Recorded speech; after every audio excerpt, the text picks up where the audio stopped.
The first crack in my life didn't sound like a crack at all. It sounded like silence. Not the peaceful kind. The kind that lingers too long after a question. My name is Eric Dawson. I'm 41. I own a small landscaping company in Boise, Idaho. For most of my adult life, I believe I had done everything right.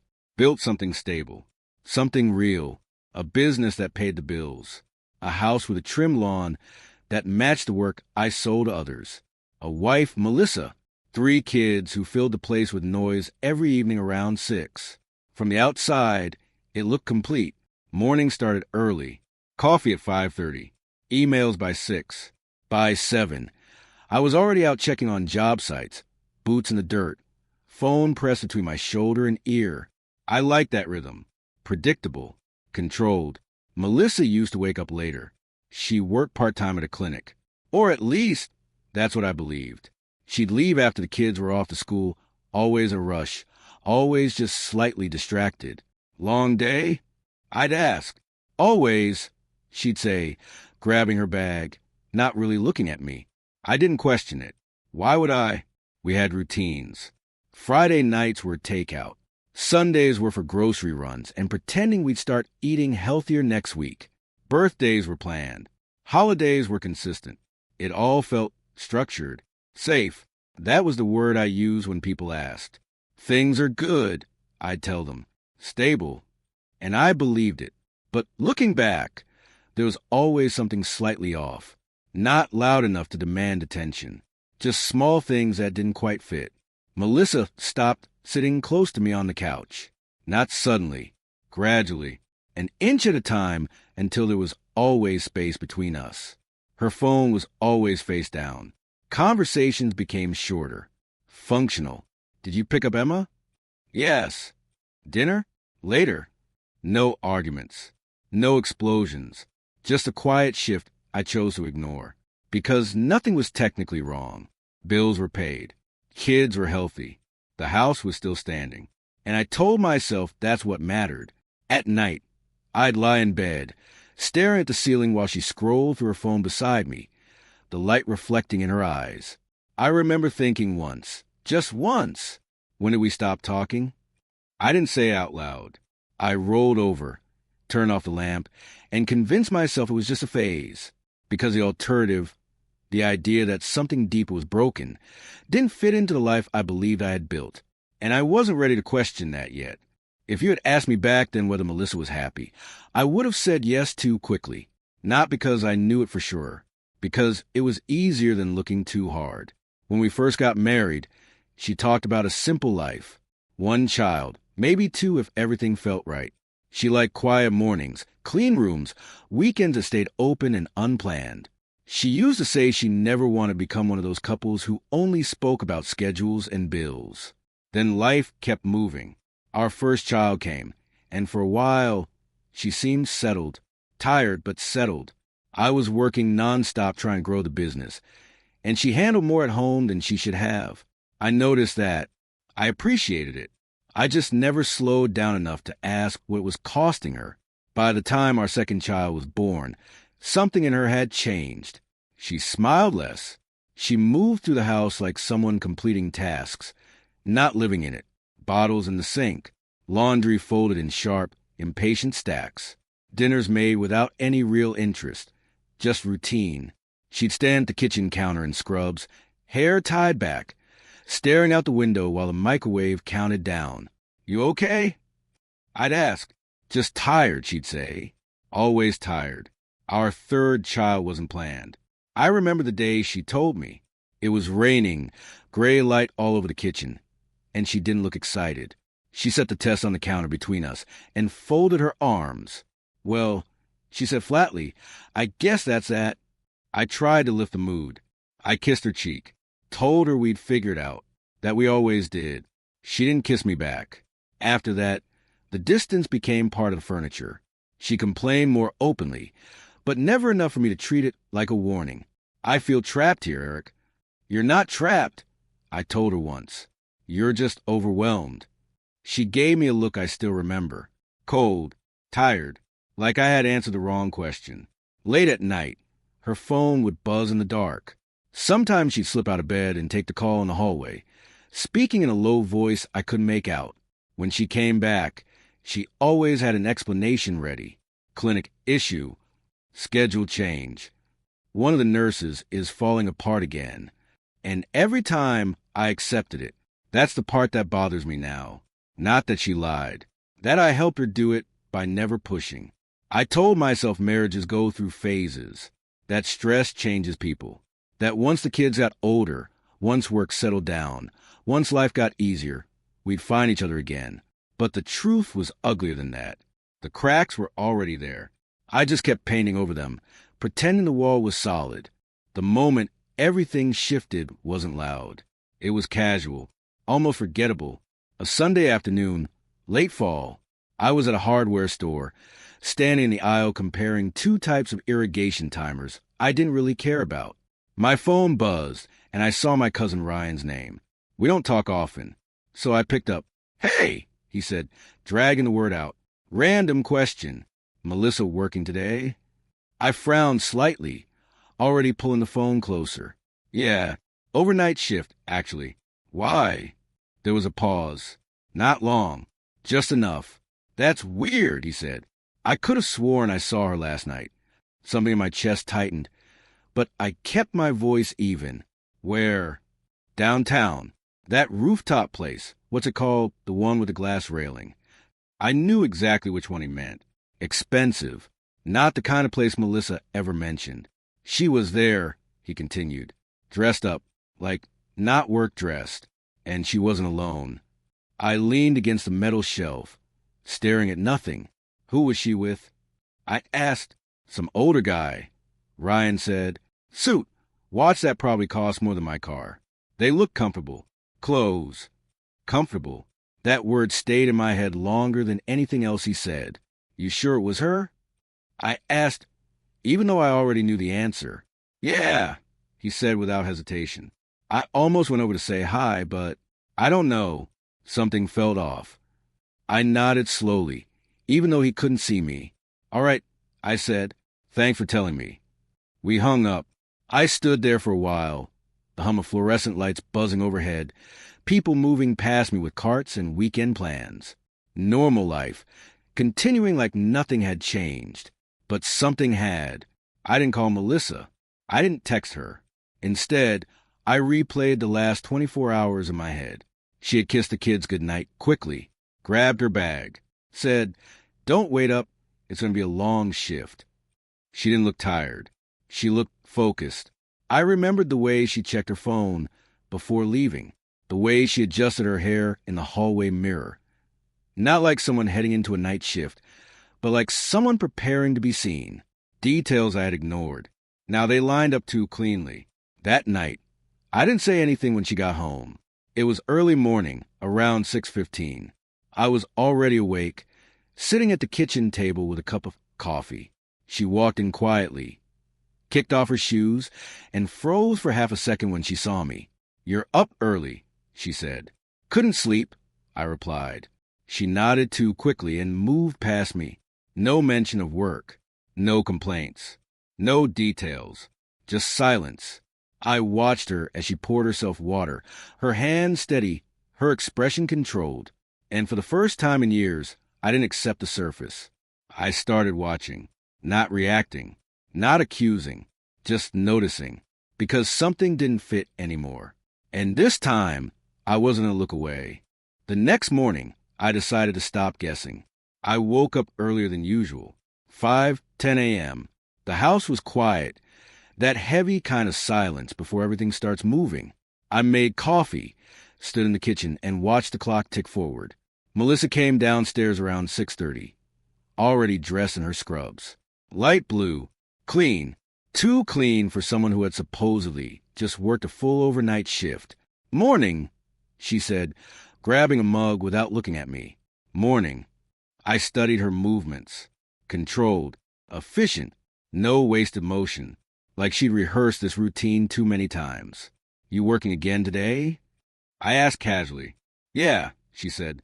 "Picked up extra shifts. We're short-staffed." "Extra shifts?" I nodded, took a sip of coffee, and said nothing else. She left 10 minutes later. I waited. Not long. Just enough. Then I grabbed my keys. The clinic was about 15 minutes away. I'd been there before, brought her lunch once, dropped something off another time, familiar enough to walk in without looking out of place. I stopped at a cafe on the way and bought 2 coffees. One black for me, one with vanilla, the way she liked it. A prop. I walked into the clinic at 7:12 a.m. The smell hit first. That sterile, chemical-clean scent. Reception desk to the right. Hallway to the left. A couple of patients sitting quietly, scrolling on their phones. The receptionist looked up. "Can I help you?" I smiled, held up the cup. "Just dropping this off for Melissa Dawson. Thought I'd surprise her." She blinked once, then typed something into her computer. There was a pause. Then another. "I'm sorry," she said slowly. "Melissa doesn't have a shift today." I kept my expression neutral. "Are you sure?" She said she'd picked up extra hours. The receptionist frowned slightly, checking again. "No," she said. "Actually, she hasn't picked up any extra shifts recently. In fact," she stopped herself, but it was already enough. I nodded like it made sense. Must have mixed up the days." "Yeah, maybe," she said, but there was uncertainty in her voice now. I thanked her, left the coffee on the counter anyway, and walked out. Calm, steady, no rush. The door closed behind me, and the cold morning air hit my face. I stood there for a moment in the parking lot, keys in my hand, engine sounds echoing around me, and everything clicked into place. This wasn't a one-time lie. This wasn't a misunderstanding. This was routine, structured, repeated, practice, all those late nights, the phone calls, the distance, the quiet. It wasn't random. It was organized. I got into my truck and sat there without starting it, staring at the steering wheel. My thoughts weren't chaotic. They were precise. How long? I wondered. How many times? Who? I didn't feel anger. Not yet. Just a cold, steady realization spreading through me. The life I thought I understood wasn't real. And whatever Melissa had been doing, she'd been doing it for a long time. I didn't confront her. That would have been the fastest way to lose everything I could still learn. Instead, I drove home, parked the driveway, and sat there longer than I should have. The house looked the same. Clean lawn, closed curtains, nothing out of place. But now I knew better. I went inside, set my keys down, and pulled out my phone. There was only one person I trusted for this kind of situation. Nate. We hadn't talked much in recent years, but back in our 20s, he was the kind of guy who could get information out of places most people didn't even know existed. These days, he worked in digital security, corporate contracts, data tracing, things like that. I sent him a message. Need a favor. Discreet. Call me when you can. He called 10 minutes later. Eric? Everything all right? No, I said calmly. But it will be. There was a short pause. What do you need? I didn't explain everything. Just enough. My wife's lying to me. I need to know where she's going, who she's seeing. Proof. Another pause. Longer this time. That's not small, Nate said. I know. Silence stretched between us. Then he exhaled. All right, I'll help. But if we do this, we do it clean. No mistakes. That's exactly what I want. We met that night in a quiet bar on the edge of town. Dim lighting, worn wooden tables. The kind of place no one pays attention in. Nate looked the same, maybe a little sharper, more controlled. He didn't waste time. Phones, car accounts, he said. That's your entry point. Patterns come from repetition. I nodded. Can you access her phone? Sometimes. Good. Don't push it. Just enough to get identifiers. Contacts, apps, anything unusual. He slid a small device across the table. GPS tracker. Magnetic. Under her car. You'll get movement logs. I looked at it for a second before picking it up. No hesitation. What about messages? I asked. I'll handle what I can remotely once I have enough data, he said. But Eric, he leaned slightly forward, lowering his voice. Once we start, you don't confront her. Not until we're done. I won't. And I meant it. The next few days became routine. Calm on the surface, precise underneath. I installed the tracker early in the morning while she was still asleep. Quick, clean, no noise. Then I watched. At first, it looked normal. School runs, grocery store, clinic. Then patterns started breaking. Midday stops in places that didn't make sense. Long pauses in downtown areas. Nights where her car never went near the clinic at all. Nate started sending me reports. Locations, times, cross-reference data. Then came the photos. Grainy at first, then clearer. Melissa stepping out her car in a fitted black dress I'd never seen before.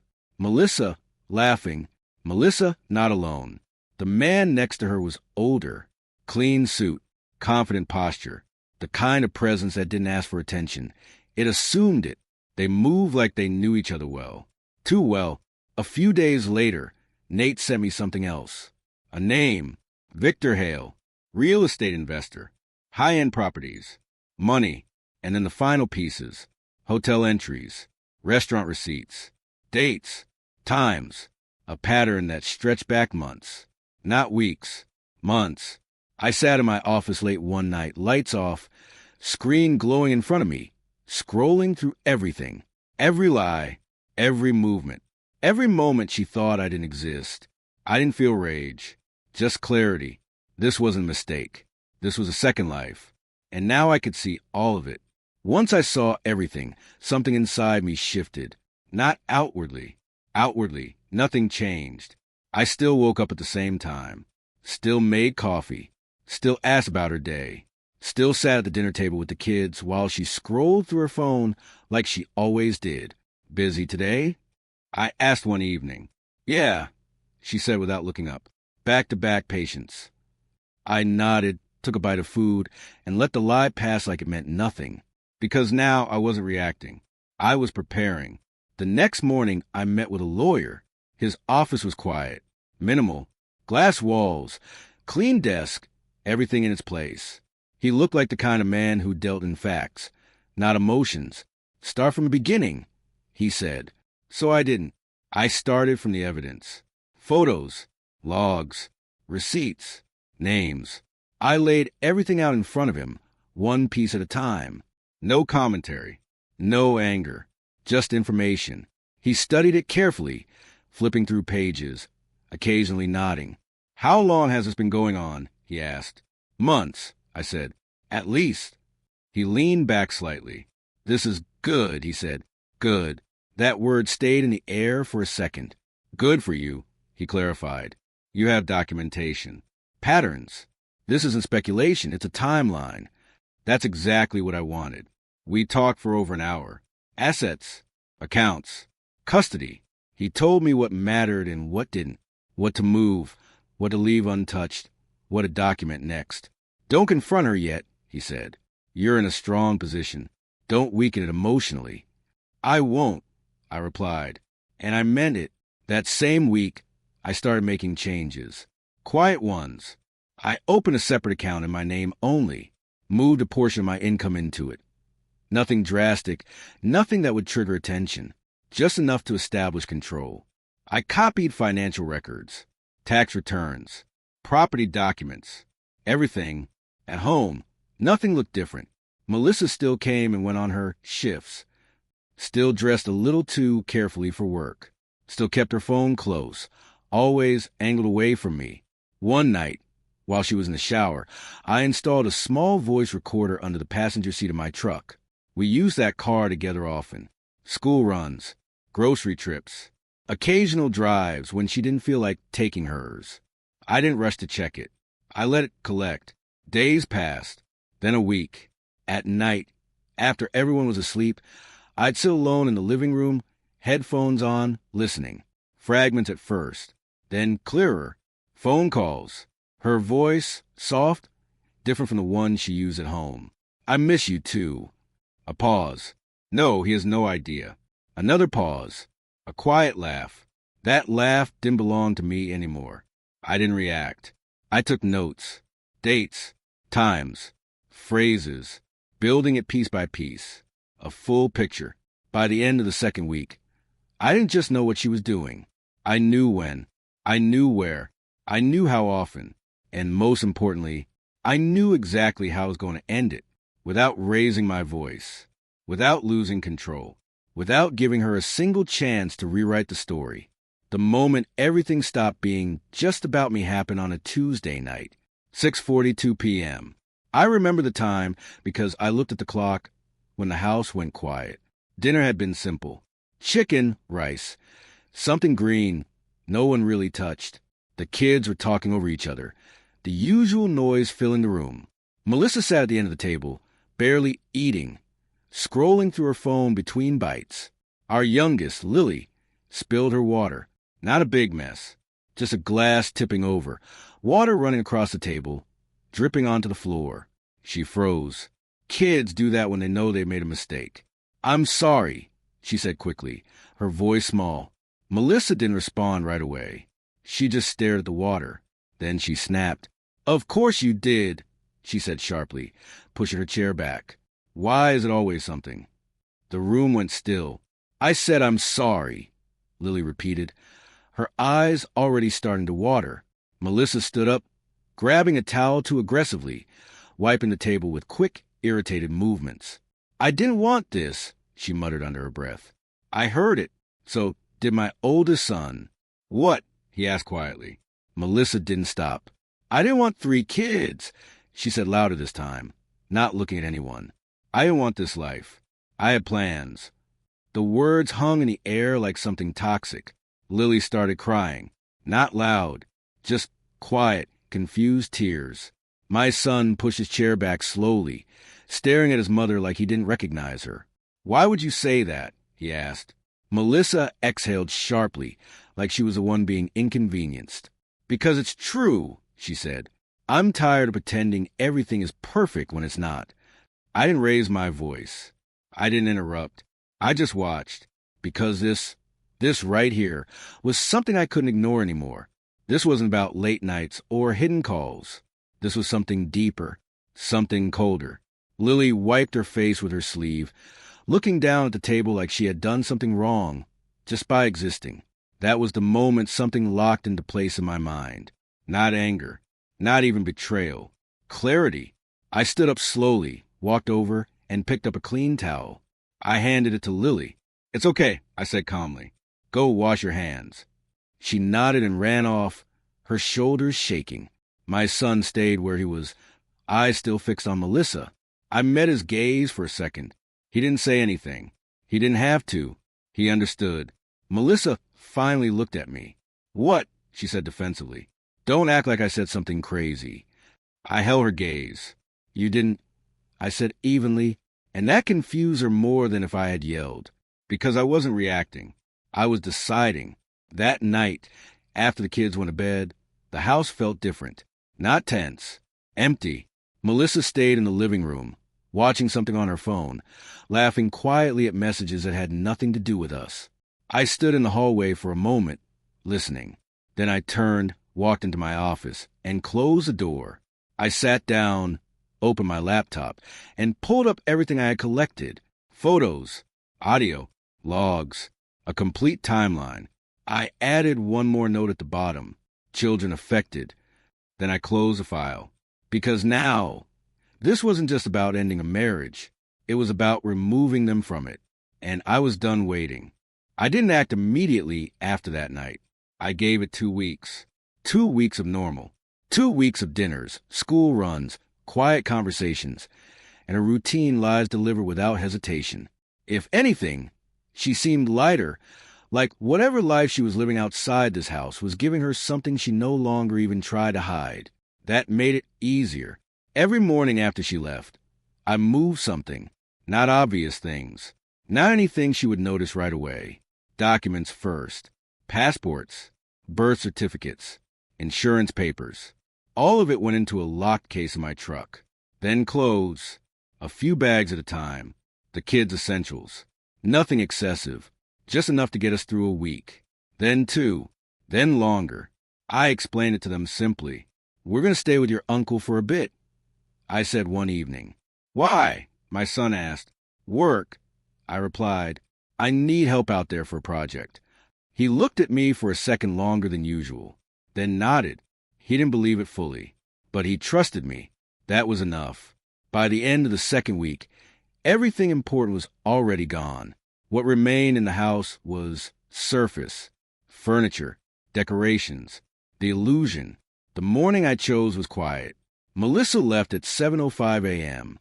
Same routine, same bag, same quick goodbye that barely qualified as one. Long shift, she said. Of course, I replied. I watched her drive away through the window. Then I moved. No hesitation. I woke the kids up early. Get dressed, I told them. We're leaving today. There were questions. I didn't answer most of them. Just trust me, I said. Within an hour, the car was loaded, bags in the trunk, documents secured, phones charged. I did one final walk through the house. Kitchen clean, living room untouched, bedrooms empty in a way that wasn't obvious unless you knew what had been there before. I stood in the hallway for a moment, looking at the place I had spent years building. Then I walked to the kitchen counter. I took a pen, a single sheet of paper, and I wrote 5 words. I know about Victor. Nothing else. No explanation. No emotion. I left a note in the center of the counter where she couldn't miss it. Then I picked up my keys, opened the door, and stepped outside. The air was cold, quiet. The kids were already in the car. I got in, started the engine, and didn't look back. The drive to my brother's place took 3 hours. No music, just the steady sound of the road. Halfway there, my phone started buzzing. Melissa. I didn't answer. It rang again, and again, then messages. Where are you? Eric, what is this? Why aren't the kids answering? Then, what do you mean you know? I muted the phone and placed it face down. Beside me, my youngest had fallen asleep. My son stared out the window, silent, thinking. I kept driving, because for the first time in a long time, everything was exactly where it needed to be, and she was finally the one left without answers. The first day, she called 23 times. I counted, not because I care about the number, because I wanted to see the pattern. Denial came first. Eric, this isn't what you think. I can explain. You're overreacting. I didn't answer. The second day, the tone changed. Anger. You can't just take the kids. This is insane. I'll call a lawyer. Still, I didn't respond. By the third day, it shifted again. The messages got longer. Messier, please just tell me where you are. I'm worried about the kids. I made a mistake, okay? Just talk to me. That was the first time she used that word. Mistake. I sat in my brother's guest room that night, phone in my hand, reading it over once.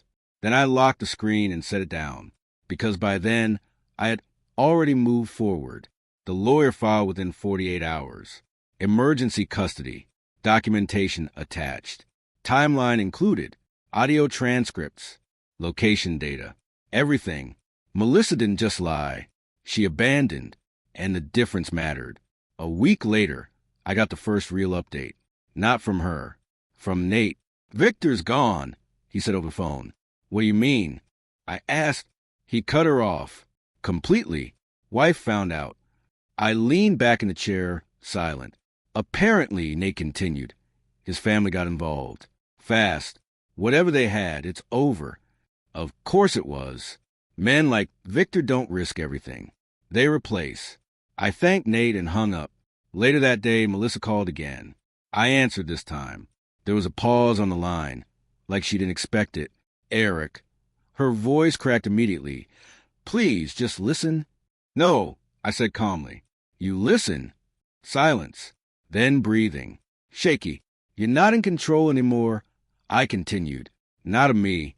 Not of the kids. Not of the situation. That's not fair, she said quickly. You just disappeared. I removed them, I said, cutting her off, from someone who said she didn't want them. That stopped her. Completely. I didn't mean that, she said, but it sounded weaker now.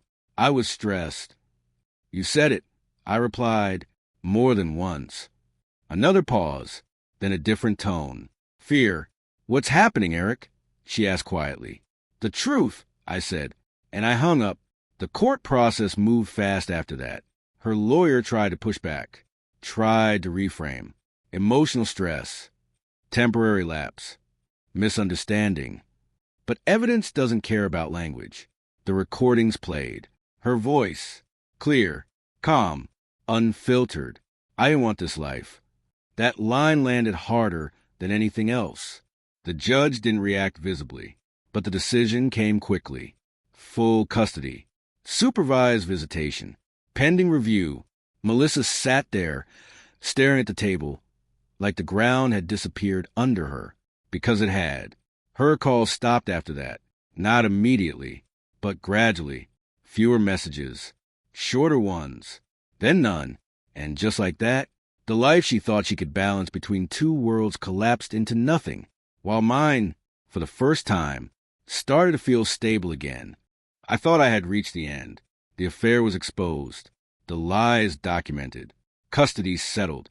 Melissa was out of house, out of control, out of options. Everything was contained. Then my lawyer called. Eric, he said, his tone different this time, slower. There's something else we need to address. I was sitting in my truck outside a job site, engine off, paperwork in my lap. What is it? I asked. A DNA test, he said. Standard procedure in some custody disputes when paternity could be questioned, given the timeline of her behavior. I recommend we do it. I didn't respond right away. Not because I didn't understand, because I did. Too quickly. Which child? I asked. A pause. The youngest. Lily. I stared through the windshield, watching a crew lay stone across a yard that would look perfect in a week. Do it, I said. The test took days. Longer than I expected. Or maybe it just felt longer. At home, my brother's place, the kids settled into a new routine. School, dinners, quiet evenings. Lily laughed again. My son watched me more closely now, like he was learning something without asking. I stayed steady until the envelope arrived. Plain, light, too light to carry what it did. I open alone. Read it once, then again, then a third time, slower. Probability of paternity, 0%. I sat there for a long time, the paper resting in my hands. No anger, no shock, just a deeper layer of understanding settling into place. This hadn't started with Victor. This hadn't started months ago. This had been going on for years. A second life, built quietly inside the one I thought I knew.